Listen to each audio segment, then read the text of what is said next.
Hello class 10. Today now we are going to unit number 2 of part A, that is self management skills. So there are 3 sessions in this unit. Session 1 is stress management, session 2 is working independently, and session 3 is practicals on stress management activity. So let's start with session number 1, stress management. So in this session we have to learn the what is stress and some tips for managing a stress. तो stress के बारे में हम देखेंगे कि stress होता क्या है. मोस्टली स्ट्रेस हम सभी को आता है. हर छोटी मोटी सिचुएशन में हमें स्ट्रेस आता है. हमारे लाइफ में बहुत ही उतार चढ़ाव चलते हैं, अप्स एंड डाउन्स आते हैं, है ना. किसी की भी लाइफ एक इजी गोइंग नहीं होती है, स्मूथली नहीं होती है ना.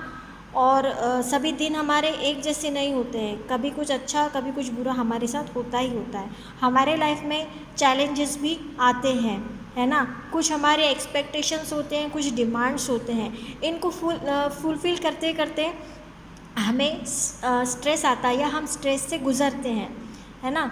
तो स्ट्रेस किसी भी सिचुएशन में आपको आ सकता है, चाहे वो गुड सिचुएशन हो या फिर बैड सिचुएशन हो, है ना. लेकिन जो स्ट्रेस होते हैं वो आपके दो तरीके के होते हैं. कुछ स्ट्रेस तो ऐसे होते हैं जो कि आपको स्टिमुलेट करते हैं, आपको मोटिवेट करते हैं, लेकिन कुछ स्ट्रेस होते हैं जो कि आपकी चिंता का विषय बन जाते हैं, है ना.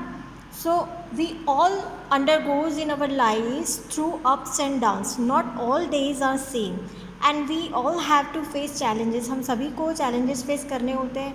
हमारी डिमांड्स होती है, हमारे कुछ एक्सपेक्टेशन होते हैं, and fulfil and manage the expectation of one's and others. हम दूसरों की एक्सपेक्टेशन, खुद की एक्सपेक्टेशन फुलफिल करने में लग जाते हैं.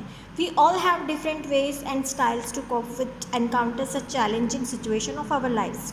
But sometimes the challenges that we have face so big. कुछ चैलेंजेस जो होते हैं वो हमें बड़े लगने लगते हैं, या ऐसा लगता है कि ये चीज़ हम नहीं कर पाएंगे, जो हमारे हाथ में नहीं होती हैं कुछ चीज़ें. So that is our mind and body start feeling the hit of it. मतलब तब जब सिचुएशन हम हैंडल नहीं कर पाते, तब हमें ऐसा फील होने लगता है. Such a state is known as stress. तो उस सिचुएशन को स्टेट कहा जाता है, स्ट्रेस कहा जाता है. We all feel the stress of varying degrees in our life. And सभी जो है सभी स्ट्रेस फील करते हैं, लेकिन उसकी स्ट्रेस की डिफरेंट लेवल्स होते हैं, डिफरेंट डिग्रियाज होती है. सभी सेम तरीके के स्ट्रेस नहीं होते, अलग अलग स्ट्रेस होते हैं. Now what is stress. तो स्ट्रेस मतलब जिस तरीके से कोई सिचुएशन आने पे हमारी बॉडी या हमारा माइंड रिएक्ट करता है, वो स्ट्रेस होता है ना. In our lives when we encounter a situation that challenge us, our body and mind react in certain ways as a response. तो जो भी हमारा माइंड रिएक्ट करता है, जो भी हमारी बॉडी रिस्पॉन्स देती है, तो उसको स्ट्रेस कहा जाता है. This response sometimes help us gate pass those events and come out as victors, but sometimes this response affects adversely. कई बार ऐसा होता है कि हम प्रीवियस एक्सपीरियंस से या कुछ चीज़ों से हम उन चीज़ों पे मात कर जाते हैं या उसको हम अचीव कर लेते हैं, लेकिन कुछ चीज़ें ऐसी होती है जिस पे हम नहीं रिस्पॉन्स कर पाते या ठीक से हम उसको नहीं ले पाते हैं, तो वो बैड स्ट्रेस हो जाता है. This is called stress. Most people think that stress is negative words. देखिए, स्ट्रेस हम बोलेंगे तो हमारे माइंड में भी आता है कि हाँ पापा बहुत टेंशन होती है, that is a negative. But stress is not always negative. It takes sometimes positive response also, है ना. Not always though. Stress is limited quantity. जब आपको स्ट्रेस आता है, लेकिन वो लिमिटेड क्वान्टिटीज़ में आता है, वो हमको मोटिवेट कर जाता है. Motivate us to strive hardest and get the best possible result, जिससे कि हम बेस्ट पॉसिबल रिजल्ट हम निकालते हैं, जो हमें मोटिवेट कर जाता है. तो ऐसे स्ट्रेट गुड स्ट्रेट होंगे. So you can see that there can be a good stress and bad stress. So good stress refers to a limited quantities of stress that help one's focused and motivate to do something. मतलब किसी चीज़ पे focus करने या motivate करने के लिए जो stress होता है, उनको हम गुड स्ट्रेस कहते हैं. You have to welcome all the deletes in conference. Although you are well prepared, but still you are feeling this stress. You are feeling butterflies in your stomach, जैसे कि कई बार आपको होता है कि परफॉर्म करने जाना होता है स्टेज पर, तो आपको एक टेंशन सी होने लगती है, स्ट्रेस आने लगता है, लेकिन आप वहाँ जाकर आप सब कुछ इजीली बोल लेते हैं, तो ये एक गुड स्ट्रेस होता है ना। जैसे कि आपको कोई असाइनमेंट दी जाती है कि आपको दिए हुए टाइम लिमिटेशन में करनी ही करनी है, या फिर प्रमोशन के लिए, या फिर गोइंग टू एन इंटरव्यू के लिए आप जा रहे हो, तो ये गुड स्ट्रेस होते हैं ना कि बैड स्ट्रेस होते हैं, जो कि थोड़ी देर के लिए आते हैं और आपको मोटिवेट करके जाते हैं।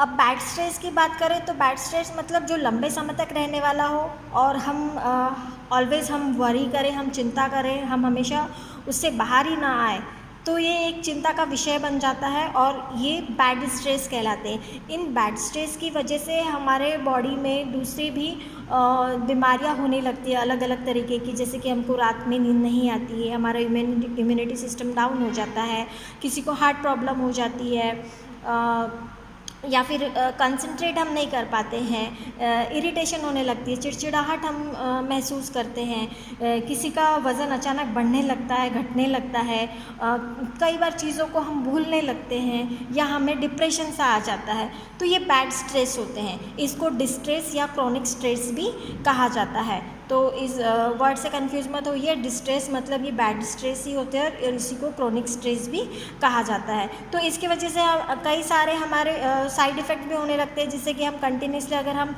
बैड स्ट्रेस में रहते हैं, ये हम इस सिचुएशन से बाहर ही नहीं आते हैं, तो दूसरे हमारे बॉडी पार्ट्स को ये अफेक्ट करने लगता है।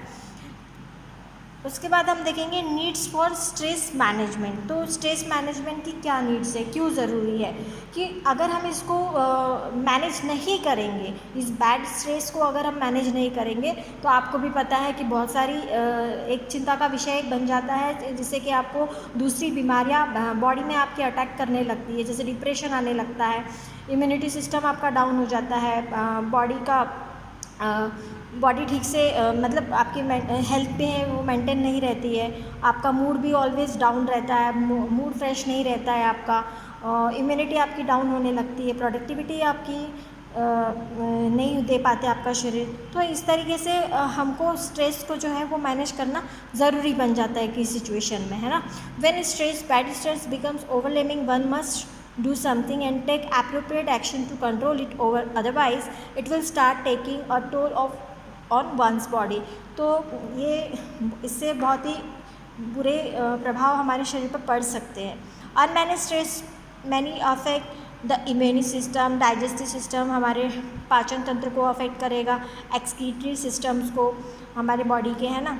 It may cause it stress symptoms mention earlier and many more such things. Unmanaged stress is a significant risk and thus one must always take timely action to manage there। क्योंकि हमको अगर हम time पे right time पे अगर हम उसको manage ना करें, तो बहुत सारी उसमें क्या कहते हैं कि बहुत बैड इफ़ेक्ट हो सकता है हम पे। The stress levels when ever they feel the stress has become negative, कि बहुत ज़्यादा अब निगेटिव हो रहा है, तब हमको इस स्ट्रेस को मैनेज कर लेना चाहिए, ताकि हम हमारे शरीर पे उसका ज़्यादा इफ़ेक्ट ना होने दें।